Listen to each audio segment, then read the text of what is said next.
구독자 30명 달성 시 이벤트 있습니다. 댓글에 이메일을 남겨주신 분 중 추첨을 통해 배민 상품권 3만원권을 드립니다. 방송을 보면 정희는 마치 두 개의 얼굴을 가진 듯한 모습을 보입니다. 처음 등장부터 스스로 그런 이미지를 설정했죠. 외적으로는 강한 캐릭터로 보이지만 그 내면에는 한층 더 복잡한 면이 있습니다. 정희는 이제 상철을 목표로 삼아 본격적으로 다가가기 시작했습니다. 사실 이건 전략적으로 매우 영리한 선택이기도 합니다. 상철은 내향적이고 약간은 너드스러운 느낌을 주는데 많은 여성이 이런 성향을 가진 남성에게 매력을 느끼곤 하죠. 정희 역시 여자인지라 이런 남성의 성격을 탐닉하며 끌리는 것은 자연스러운 일입니다. 더군다나 여러 면에서 상철은 지금 출연자들 중에서 정희와 가장 잘 어울리는 인물입니다. 외적으로는 상남자 같은 인상을 주지만 내적으로는 어딘가 어리숙하고 순진한 느낌을 주는 상철을 길들이는 재미는 매우 달콤할 수밖에 없죠. 그리고 상철은 그러한 타겟으로 매우 적합해 보입니다. 상철은 체격도 훌륭하고 운동선수로서의 건강한 모습까지 갖춘 남성입니다. 하지만 그가 가진 부드럽고 온화한 성격은 또 다른 매력 포인트입니다. 정희는 이러한 상철을 공략하려고 했지만 큰 문제가 생겼습니다. 그 문제는 한 가지가 아니라 두 가지였습니다. 첫째, 상철은 자녀가 있는 여성을 선호하지 않는다는 점입니다. 둘째, 그는 자신의 아이를 갖고 싶어 합니다. 이 두 가지 조건은 정희에게는 치명적입니다. 왜냐하면 정희는 이미 2명의 자녀가 있고 경제적으로도 어려운 상황에 처해 있기 때문입니다. 나이 역시 40대를 넘기면서 사회적으로도 그리 유리한 조건이 아닙니다. 하지만 정희는 포기하지 않았습니다.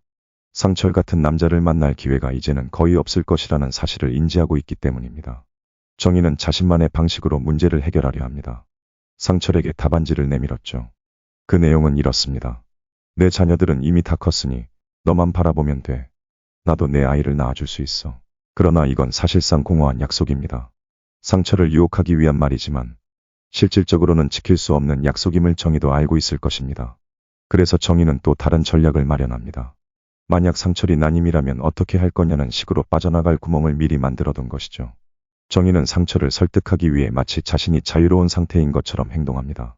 자녀들이 손이 덜 가는 나이라며 상철에게 부담을 덜 주는 듯한 인상을 주려고 했죠. 상철은 이 말을 들으며 순간적으로 혹할 수도 있습니다. 왜냐하면 다른 출연자들, 특히 옥순과 현숙은 어린 자녀를 키우고 있는 상황이기 때문에 상대적으로 정희는 더 자유롭게 보일 수 있기 때문입니다. 그러나 이는 착각입니다. 실제로는 자녀가 있는 상대와의 연애는 자녀까지 포함한 관계를 의미합니다. 정희와 상철이 만약 관계를 시작하게 된다면 상철은 시간이 지나면서 정희의 자녀와도 자연스럽게 엮이게 될 것입니다. 초반에는 그저 가벼운 선물이나 용돈 정도로 시작할 수 있겠지만 시간이 지나면서 그 책임감은 점점 더 커지게 마련입니다. 상철은 정희가 혼자서 자녀를 돌보는 모습을 보며 마음이 편할 수 없을 것입니다. 정희 역시 시간이 지나면 상철에게 더 많은 기대를 하게 될 것이고 상철에게서 자녀와 관련된 도움을 원하게 될 것입니다. 이는 정희의 잘못이 아닙니다. 사랑하는 사람과 함께하다 보면 자연스럽게 이러한 기대가 생기게 마련이죠. 문제는 상철이 이러한 상황을 충분히 고려하고 있는가입니다. 돌싱과의 연애는 그 사람뿐만 아니라 그 사람의 자녀까지도 함께 책임져야 하는 관계임을 인지해야 합니다. 지금 정희와 상철이 서로에게 공유하고 있는 정보는 그리 정확하지 않습니다. 반대로 순자와 영호는 매우 투명한 관계를 보여주고 있습니다. 순자는 자신의 자녀에 대해 솔직하게 이야기하고 영호에게 충분한 정보를 제공합니다. 이는 마치 우리가 가전제품을 살 때 미리 제품을 충분히 사용해보고 구매 결정을 내리는 것과 같습니다. 충분히 알고 구매한 제품은 만족도가 높습니다.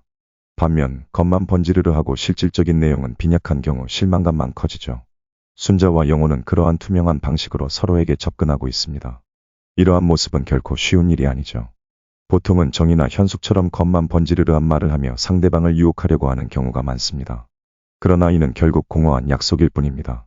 결론적으로 정희와 상철의 관계는 상철이 정희의 현실을 충분히 이해하고 받아들일 준비가 되어 있지 않다면 결국 실패할 가능성이 큽니다. 반면 순자와 영호처럼 투명한 소통과 솔직한 접근이야말로 진정한 성공의 열쇠입니다. 결혼이란 것은 한 사람과의 관계뿐만 아니라 그 사람의 모든 것을 받아들이고 함께할 준비가 필요합니다.